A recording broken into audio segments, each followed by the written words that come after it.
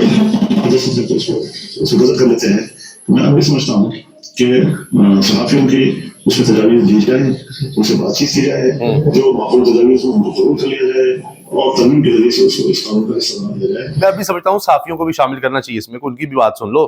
جو باتیں اس وقت فائدے میں آپ نے خدا کرنا جی اور اس وقت ہمارے دوستوں نے سلائی اور آپ کی فوٹو بات بھی جیسے آپ نے بتایا، لیکن انہوں نے جس آپ ہمارے دوست ہیں آپ نہیں ٹوٹا، انہوں نے دستخط کر دیا، آپ کی ان سے بات بھی ہوئی تھی تو آپ کا دل نہیں ٹوٹا، انہوں نے آپ کی بات نہیں مانی. تو جواب سنیے گا.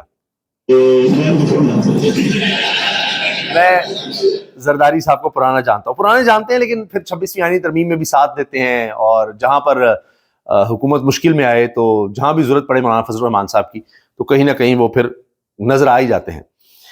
اس دفعہ دیکھیے اب ایک بہادر نڈر خاتون سے پالا پڑ گیا ہے اس وفاقی حکومت کا بھی، پنجاب حکومت کا بھی، مریم نواز صاحبہ کا بھی. گرفتاری کی بھی کوشش کی، اب وہ تو مر مٹنے کو تیار ہیں.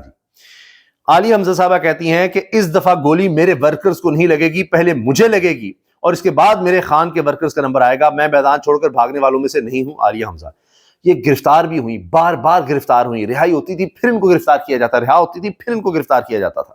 آج یہاں کھڑی اپنے تمام کارکنوں، میں اپنے بیٹے کو، اپنی جو بیٹی اندر ہے، جو میری بہن اندر ہے، جو آج اس تکلیف سے گزر رہی ہے، ہم نہ صرف ان کے ساتھ کھڑے ہیں بلکہ میں آپ سب کے سامنے آج یہ کہنا چاہتی ہوں کہ آئندہ اگر 26 نومبر جیسا کوئی واقعہ کرنا یہ حکومت کرنا چاہتی ہے جس کا اندیہ انہوں نے کل ہمیں دیا ہے تو ورکرز کی نہیں، سیدھی گولی میرے سینے میں ماریے گا یا میرے سر پہ ماریے گا. کیونکہ میں جو حکومت دھمکی دے رہی ہے کہ ہم 26 نومبر دوبارہ دہرائیں گے تو کہتی ہیں کہ اگر گولی چلانی ہوئی تو پہلے مجھے ماریے گا. میں ان کی نمائندہ ہوں، میں کسی ورکر کا خون نہیں بہنے دوں گی. یہ میرا اپنے ورکر کے ساتھ وعدہ ہے، اپنے لوگوں کے ساتھ وعدہ ہے. جس طرح سے میرے بھائی شعیب بھائی نے کہا ہے میں ورکر ہوں، میں کارکن ہوں. یہ عہدہ خالصہ کی، پارٹی کی، میرے تمام ورکرز کی امانت ہے میری. یہ عہدہ نہیں، یہ ذمہ داری ہے. اور اس لیں جی، یہ جب خاتون اس طرح کے بیانات دیں گی تو پھر سوچئے کہ کیا حالات ہوں گے یا کیا لوگوں کا جذبہ ہوگا. جنید اکبر خان صاحب کے بھی اب دیکھیے کہ ہر طرف بیانات چل رہے ہیں اور ان کے اوپر یہ ذمہ داری ہے کہ 8 فروری کا احتجاج وہ کس طرح کامیاب کرواتے ہیں. اب علی من گنڈا پور صاحب تو مائنس نظر آ رہے ہیں، وہ اس وقت احتجاج میں نظر نہیں آ رہے، ان کی ذمہ داریاں کچھ اور نظر آ رہی ہیں. تو اب جنید اکبر خان نے کہا ہے کہ جی 26 نومبر کو ہمیں اندازہ نہیں تھا کہ گولیاں ماریں گے، تو یہ جو ہمیں ڈرا رہے ہیں 26 نومبر سے، میں بتا دوں کہ اس دفعہ ہم یہ سوچ کر آئیں گے کہ یہ گولیاں مارتے ہیں تو ہم اس حساب سے آئیں گے. یہ سنیے. کو ہماری آپ لوگوں سے یہ امید نہیں تھی کہ آپ اتنے حد تک گر جائیں گے، کیونکہ ہم پھر بھی اختلاف تھا لیکن اس حد تک امید نہیں تھی. تو انشاءاللہ تعالیٰ اس دفعہ اگر خان صاحب نے حکم دیا تو انشاءاللہ تعالیٰ ہم آئیں گے اور اس تیاری کے ساتھ آئیں گے کہ ہمیں یہ پتہ چلے گا کہ اس دفعہ ہم بےبولیا بھی اس کے اوقات پہلے ہمیں امید نہیں تھی، اس دفعہ ہمیں امید ہے کہ یہ ہو سکتا ہے. لیکن یہ آپ کے اور آپ کے لانے والوں کی غلط فہمی ہے کہ پاکستان تحریک انصاف کے ورکر اس کے اوقات اس طرح کے حکموں سے ڈرنے والے یا اس طرح اس دھمکیوں سے، ان دھمکیوں سے ہم ڈرنے والے نہیں ہیں. تو اب ہم یہ سوچ کر آئیں گے کہ بھئی گولیاں بھی چلتی ہیں، گولیاں بھی ماری جاتی ہیں، تو اس سوچ کے ساتھ آئیں گے. تو اب بھی ہمیں اندازہ ہے. تو اب آپ دیکھ لیجئے کہ حالات کس طرف جا رہے ہیں. اجازت دیجئے، اللہ حافظ.